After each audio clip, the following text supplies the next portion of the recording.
Halo teman-teman semua, selamat datang di Story 3M, di mana kita kali ini akan menceritakan alur cerita dari manhwa yang berjudul Magic Academy Genius Blinker.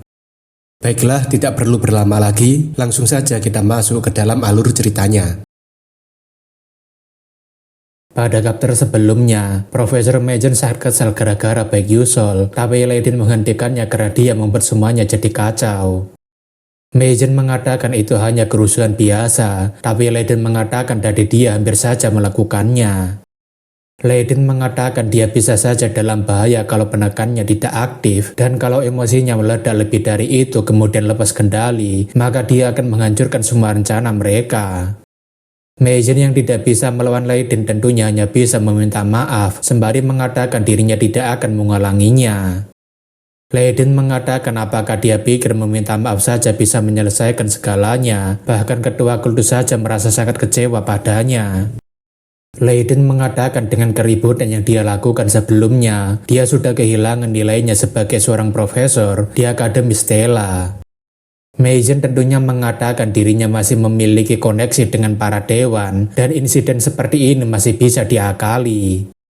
Akan tetapi, Leiden mengatakan diam saja dan jangan mencolok, karena tidak mencolok adalah hal yang paling membantu yang bisa dia lakukan saat ini. Leiden mengatakan dirinya harap dia paham apa maksudnya, jadi jangan melakukan pergerakan apapun sampai ketua kultus memberikannya perintah baru. Tentu saja dengan peringatan seperti tadi, Mason semakin menaruh kebencian pada Baek Yusol karena dirinya sudah dianggap tidak berguna.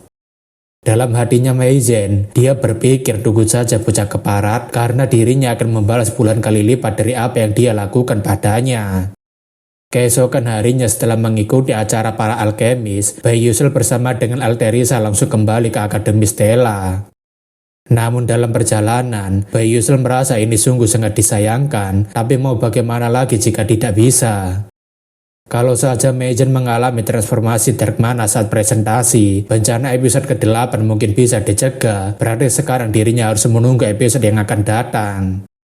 Baek Yusol rasa tidak perlu terburu-buru, karena konferensi akademinya sudah berakhir dengan mulus, selain itu cabang pembalasan sudah diaktifkan. Akan tetapi, Baek Yusol masih merasa ada sesuatu yang mengganggu pikirannya, karena secara tidak sengaja dirinya malah melihat mereka. Baek Yusol tidak salah melihat jika orang itu adalah Kain, salah satu pemimpin dari unit anti-dark magic terkuat yang terdiri dari beberapa anggota elit dari Tower Waning Moon.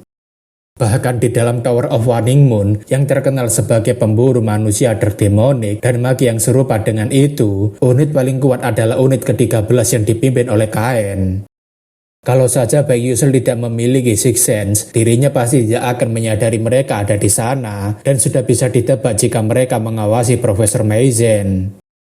Akan tetapi apapun alasannya, kalau Baek Yusol bisa terlibat secara positif, seharusnya itu akan menjadi situasi yang lebih menguntungkannya. Namun tak lama, tiba-tiba ada seseorang yang datang dan ingin meminta waktunya sebentar, dan Alterisa menanyakan siapa dia. Orang itu mengatakan dirinya senang bertemu dengan mereka dan dirinya ini adalah Melian, seorang direktur serikat dagang Starcloud. Seiring bertambahnya progres game, dunia menjadi lebih luas dan saat si protagonis film beranjak dewasa, ada semakin banyak karakter yang bisa masuk dalam hubungan romantis dengannya, salah satunya adalah Melian.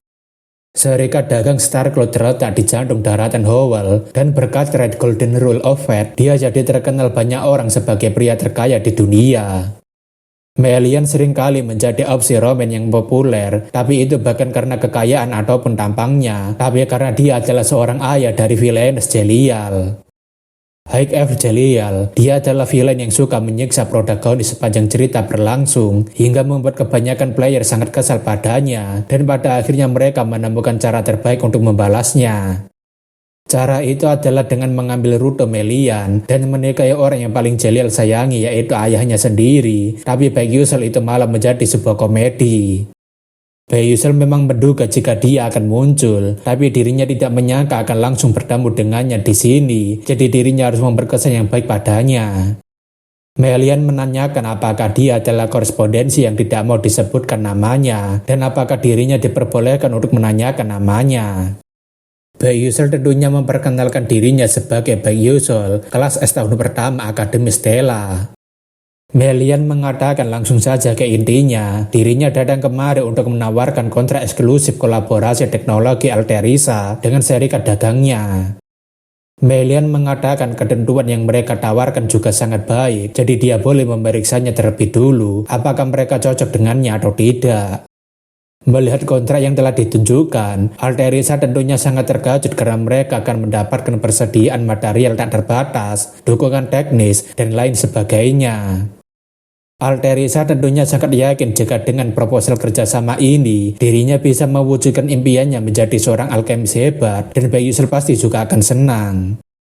Akan tetapi ketika melihat wajahnya Baek Yusul yang tampak tidak terlalu tertarik, membuat Alterisa memikirkan ulang soal tawarannya Melian. Alterisa menanyakan apakah dirinya boleh memiliki waktu untuk berpikir, dan Melian menanyakan apakah dalam kontraknya ada sesuatu yang tidak sesuai. Alterisa mengatakan kontrak ini benar-benar sangat menarik, hanya saja dirinya ingin membahasnya terlebih dulu dengan korespondensi penelitiannya. Baek Yusul tentunya tidak menyangka jika Alterisa akan menanyakan pendapatnya dulu soal ini, padahal ini adalah kesempatan emas baginya. Melian mengatakan tidak masalah, tapi dalam pikirannya, Melian mengira jika dia hanyalah nama pelengkap saja, namun rupanya lebih dari itu. Melian berpikir bisa menyelesaikan masalah yang tidak bisa dipecahkan selama 300 tahun lamanya di umurnya yang masih muda. Dia pasti adalah orang yang sangat jenius. Akan tetapi meskipun dia sangat jenius, dia itu masihlah seorang anak kecil. Jadi soal kesepakatan, tidak akan ada orang yang bisa menolak kontraknya.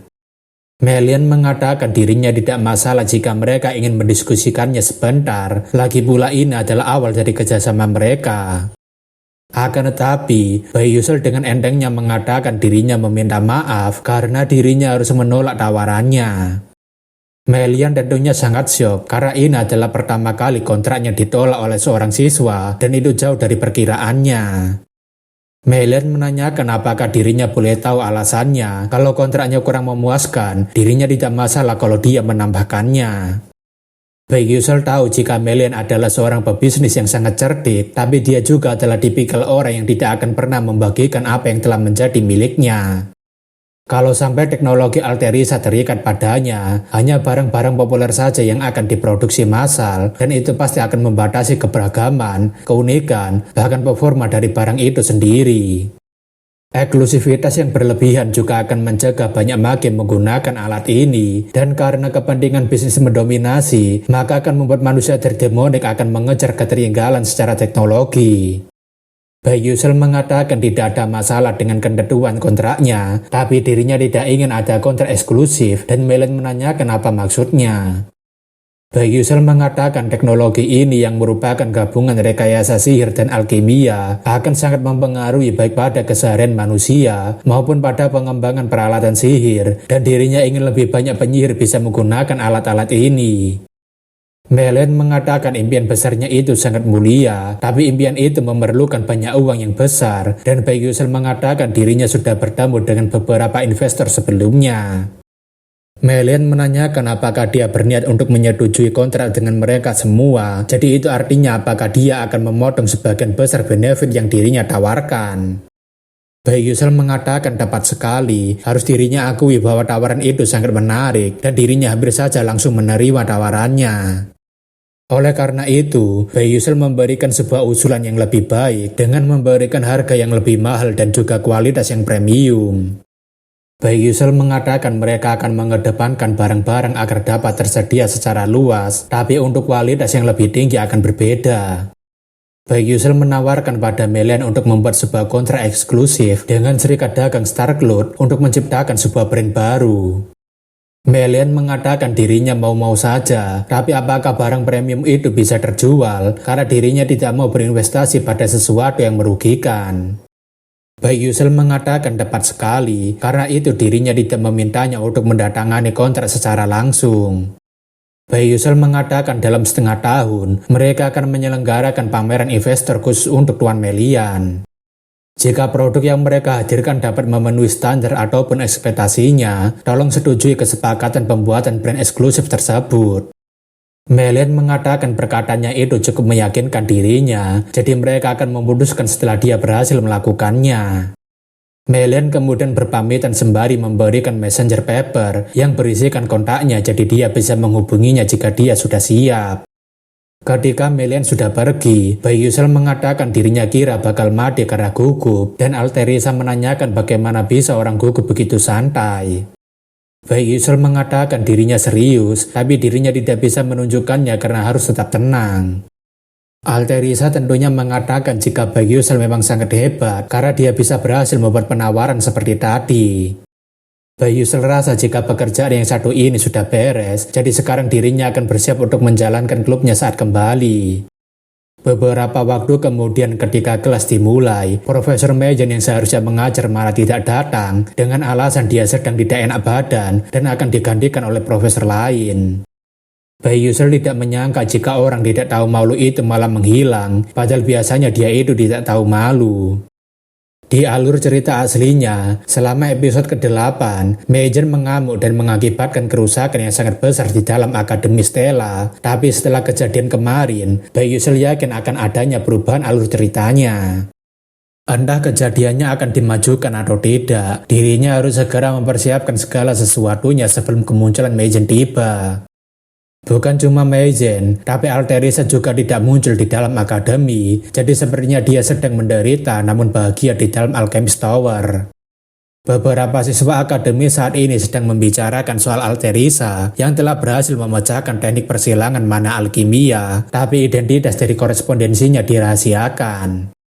Baek Yuseol bersyukur karena dirinya memutuskan untuk merahasiakan identitasnya sebagai korespondensi karena dirinya tidak mau mencolok di dalam akademi. Beberapa saat kemudian, Baek Yuseol mendatangi Aisel dan Ma Yusong, tapi dia merasa jika mereka berdua ini adalah pasangan yang sangat cocok. Beberapa orang yang melihat mereka juga mengatakan jika mereka berdua itu sangat cocok karena prianya sangat tampan dan wanitanya juga cantik, tapi mereka masih nyinyir soal Aisel yang merupakan anak dari pengkhianat. Baek Yuseol heran entah kemanapun dirinya pergi, selalu ada saja drama soal dia ini anaknya siapa dan datang dari mana dia, seperti mereka tidak ada kerjaan lain. Baek Yuseol kemudian menyapa mereka berdua sembari meminta maaf karena telat, tapi Ma Yusong mengatakan tidak masalah. Aisel menanyakan menu hari ini apa, katanya dia sendiri yang akan memilihnya, dan Baek Yuseol mengatakan lihat sendiri kalau sudah sampai. Perlu diingat, jika klub yang dibuat oleh Baek Yuseol adalah sebuah klub kulineran di mana mereka mencoba berbagai macam makanan di luar akademi. Aisel yang melihat pizza yang dipesan oleh Baek Yuseol tentunya jadi ngiler karena makanan ini terlihat sangat enak. Baek Yuseol yakin jika Aisel ingin sekali segera memakan makanan ini, tapi dia tidak berani karena belum ada yang memulainya. Selain itu, Baek Yuseol ingat jika Aisel di cerita aslinya suka sekali memakan pizza dengan jus acar sebagai pembukanya. Baek Yuseol tentunya mengikuti cerita asli novelnya, barangkali Aisel sangat suka dengan jus acar seperti yang dirinya ketahui. Akan tetapi, Aisel tampaknya kebingungan bagaimana cara memakannya karena sebenarnya dalam versi gamenya dia belum pernah memakannya. Baek Yuseol yang curiga tentunya baru teringat jika ini adalah pertama kalinya Aisel makan di resto, jadi haruskah dirinya mengajarinya. Akan tetapi, Aisel tanpa banyak berbicara langsung meminumnya, tapi Aisel tentunya tidak menyangka jika rasanya akan seenak ini. Melihat Aisel yang begitu menyukai jus acar ini, tentunya membuat Ma Yusong ikutan penasaran dengan rasanya. Seketika itu, Ma Yusong meminum jus acarnya dengan gayanya sebagai seorang bangsawan sambil mengatakan boleh juga. Baek Yuseol yang melihat Ma Yusong tentunya berpikir, sialan, pria tampan ini malah berpose seperti artis majalah makanan. Baek Yuseol mengatakan karena mereka sudah mencoba minumannya, bagaimana kalau sekarang mereka mencoba makanannya. Aisel yang tidak pernah makan pizza tentunya menggunakan garpu dan pisau, seperti dia ingin memakan daging steak. Baek Yuseol mengatakan bukan begitu caranya makan pizza dengan benar, karena itu akan membuatnya terlihat sangat norak. Baek Yuseol menunjukkan jika memakan pizza harus dilakukan seperti ini, karena rasanya akan jauh lebih enak. Aisel tentunya menanyakan bukankah itu akan terlihat jauh lebih norak, tapi Ma Yusong mengatakan pasti seru kalau mengikuti Baek Yuseol. Ma Yusong tentunya memakan pizzanya sesuai dengan petunjuk dari Baek Yuseol, tapi Aisel tidak menyangka jika dia akan melakukannya. Aisel yang tidak memiliki pilihan lain tentunya memutuskan untuk mengikuti caranya Baek Yusol karena ini juga adalah pertama kalinya untuknya. Benar saja ketika Aisel mencobanya, dia merasakan enaknya memakan pizza sampai tubuhnya jadi gemetaran. Aisel berpikir jika daging dan juga bawangnya seperti saling bergandengan tangan dan berdansa dalam tarian salsa yang berapi-api. Baek Yusol menanyakan bagaimana rasanya, apakah rasanya enak, atau mantap, atau wena epol. Aisel tentunya agak malu melakukannya, tapi Aisel mengatakan makanan ini benar-benar sangat lezat. Baek Yusol dan Ma Yusung tampaknya sangat senang melihat Aisel yang mulai tersenyum bahagia dan dia tidak tampak murung lagi. Baek Yusol mengatakan kapan-kapan mereka akan kemari dan Ma Yusung menanyakan apakah dia akan mengajaknya, tapi Baek Yusol mengatakan tergantung dia rese atau tidak. Di suatu tempat yang tidak diketahui lokasinya, sebuah retakan tiba-tiba muncul, entah itu retakan apa, tapi kita akan lihat saja di episode kedepannya.